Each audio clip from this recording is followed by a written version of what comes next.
This channel does not promote any violent, harmful, or illegal activities. All content provided by this channel is meant for an educational purpose only. Brought to you by V-Guard, co-powered by Sensodyne O Bhimal, বলো কথা Keshari. Associate sponsor Ultratech Cement। কলকাতায় চিকিৎসা করাতে এসে খুন বাংলাদেশের সাংসদ। 9 দিন নিখোঁজ ছিলেন আওয়ামী লীগের সাংসদ আনোয়ার উল আজিম। 13 তারিখ নিউ টাউনের একটি সরকারি আধিকারিকের অভিজাত আবাসনে ওঠেন আনোয়ারুল। সঙ্গে ছিলেন এক মহিলা সহ 3 জন। ওই ফ্ল্যাটে মিলেছে রক্তের দাগ। ইতিমধ্যে 3 জনকে গ্রেপ্তার করেছে বাংলাদেশ পুলিশ। খুনের অভিযোগ স্বীকার করেছে ধৃতরা, দাবি পুলিশের। পুলিশের তো অনুমান 13 থেকে 17 মের মধ্যেই সম্ভবত খুন করা হয়েছে সাংসদকে। 15, 16, 17 মে 3 দিন দফায় দফায় আততায়ীরা বেরিয়ে গেছে।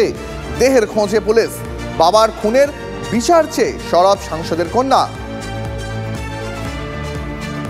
আমি নিজেই আসছি, তারা আমাকে খুব সহযোগিতা করছে, তারা আমাকে খুব আন্তরিকতার সাথে দেখছে বলে আমি খুব তাড়াতাড়ি খুব ইনফরমেশন পেয়ে গেছি।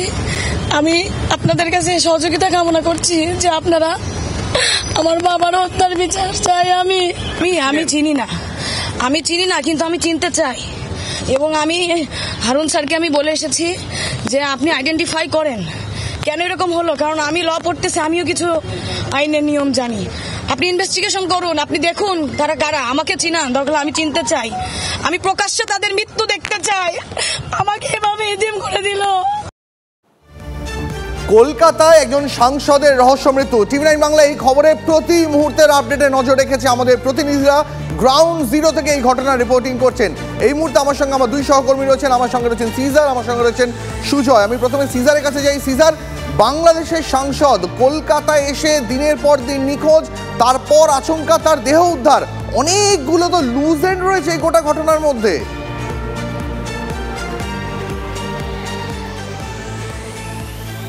দেখো, লুজ এন্ডস এখন কিন্তু আর নেই। প্রাথমিকভাবে যেটা মনে হচ্ছিল, আমি সেই আবাসনেই রয়েছি, নিউ টাউনের একেবারে প্রান্তে এই বিলাসবহুল আবাসন। এই আবাসনের যে সিসিটিভি ফুটেজ, সেই সিসিটিভি ফুটেজ কিন্তু কনফার্ম করছে যে গত 13ই মে, এই যে সিসিটিভি ফুটেজ, সেই সিসিটিভি ফুটেজ কনফার্ম করছে গত 13ই মে বিকেলের দিকে এই সাংসদ আনোয়ারুল আজিম এবং আরও 3 জন, তার মধ্যে 2 জন পুরুষ এবং 1 জন মহিলা, তারা এই আবাসনে ঢোকেন। এবং তার পরবর্তী যে সিসিটিভি ফুটেজ, সেটাতে দেখা যাচ্ছে যে সাংসদ কিন্তু এই অ্যাপার্টমেন্ট থেকে কখনোই বেরোননি, কিন্তু তার সঙ্গী যারা ছিলেন তারা দফায় দফায় 15, 16, 17 তারিখে তারা বেরিয়ে গেছেন। এবং যে অ্যাপ ক্যাবে চড়ে তিনি তার বন্ধু গোপাল বিশ্বাসের বাড়ি থেকে বেরিয়েছিলেন, সেই অ্যাপ ক্যাব চালককে জেরা করে জানা যায় যে ওই দিন যখন তিনি গোপাল বিশ্বাসের বাড়ি থেকে বেরোন, প্রথমে একা বেরিয়েছিলেন। রাস্তায় এক বাংলাদেশি নাগরিক তার গাড়িতে ওঠেন এবং তারা প্রথমে নিউ টাউন এলাকায় নামিয়ে দেন। অর্থাৎ নিউ টাউন এলাকায় নামার পর বাকি সঙ্গীদের নিয়ে তিনি এখানে আসেন। এবং এই সিসিটিভি ফুটেজ একটা জায়গায় কোথাও নিশ্চিত করছে যে তাকে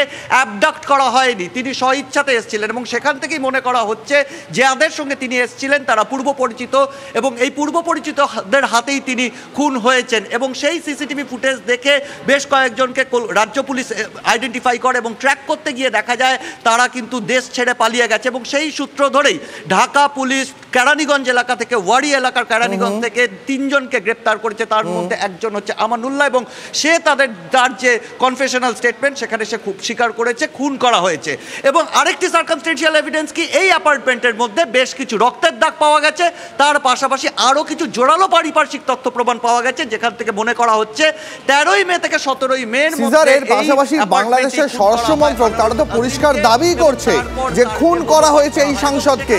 কি জানাচ্ছে বাংলাদেশের স্বরাষ্ট্র মন্ত্রক, শোনাবো। ভারতীয় পুলিশ জানিয়েছেন যে তিনি খুন হয়েছেন। আমরা ইতিমধ্যেই তাদের যে তথ্য ভারতীয় পুলিশ আমাদেরকে দিয়েছিলেন, সেই তথ্য অনুযায়ী আমাদের পুলিশ, বাংলাদেশের পুলিশ, এদের তথ্য অনুযায়ী তাদেরকে যারা খুন করেছেন কিংবা খুনের সঙ্গে সম্পৃক্ত ছিলেন আমরা যা সন্দেহ করছি, এবং তাদের থেকে যা আমরা তথ্য পেয়েছিলাম, সেই তথ্য অনুযায়ী তাদের মধ্যে থেকে আমরা 3 জন অপরাধীকে আমরা আমাদের পুলিশ ধরেছে এবং তাদের জিজ্ঞাসাবাদ চলছে, তদন্ত চলছে। শহরের মাটিতে দাঁড়িয়ে হাই প্রোফাইল এই খুন, আর এই খুনের ঘটনা তদন্ত ভার নিল সিআইডি। আমার আরেক সহকর্মী সুজয় রয়েছেন আমাদের সঙ্গে। সুজয়, সিআইডি সূত্রে কি খবর পাওয়া যাচ্ছে?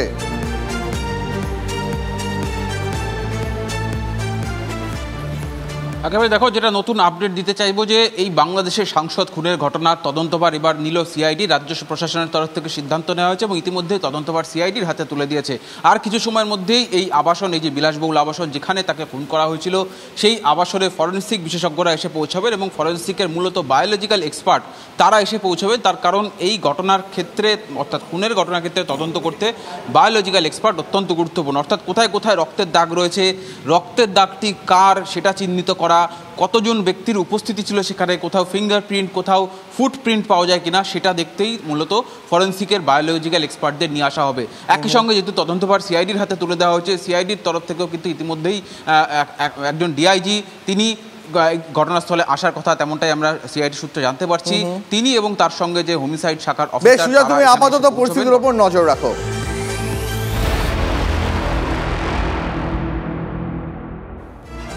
আর যে বড় খবরের দিকে আমাদের নজর থাকছে এই মুহূর্তে, শিলিগুড়ির রামকৃষ্ণ মিশনে হামলা তদন্তে আজব কাণ্ড। 15 বছর আগে, হ্যাঁ 15 বছর আগে অন্যত্র চলে যাওয়া মহারাজের বিরুদ্ধে মামলা। অক্ষয়ানন্দ মহারাজের বিরুদ্ধে অভিযোগ প্রদীপ রায়ের।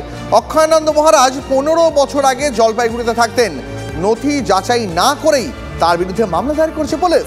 অক্ষয়ানন্দ মহারাজ এখন প্রয়াগরাজে থাকেন। শিলিগুড়ি রামকৃষ্ণ মিশনে হামলার ঘটনায় মূল অভিযুক্ত প্রদীপ রায়। ঘটনার পরেই রামকৃষ্ণ মিশন কর্তৃপক্ষ তার বিরুদ্ধে অভিযোগ জানায়। সেই ঘটনায় এখনো পুলিশ প্রদীপকে গ্রেপ্তার করতে পারেনি। আর এই নিয়ে যখন আমাদের প্রতিনিধি পুলিশকে প্রশ্ন করেন, তখন পুলিশ তার কি উত্তর দেয় শুনুন একবার।